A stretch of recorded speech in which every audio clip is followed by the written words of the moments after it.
સુરતમાં શાંતિ સમિતિની બેઠકમાં લેવાયો મોટો નિર્ણય। આપણે કહી દઈએ કે આ નિર્ણય કયા પ્રકારનો છે।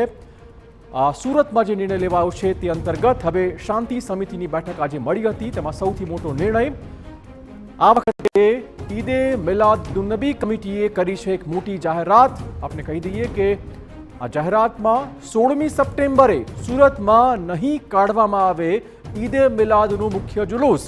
રાજમાર્ગ થઈને ખાજાદાના જતું જુલુસ આ વર્ષે કાઢવામાં નહીં આવે, માત્ર ગલી મહોલ્લામાં જ ફરશે ઈદે મિલાદનું આખું આ જુલુસ। મુખ્ય જુલુસ કાઢવામાં નહીં આવે, શાંતિ યથાવત રહે, કાંકરીચાળો ના થાય, કોમી એખલાસ યથાવત રહે તે માટે શાંતિ સમિતિની બેઠકમાં લેવાયો છે આ મહત્વપૂર્ણ નિર્ણય।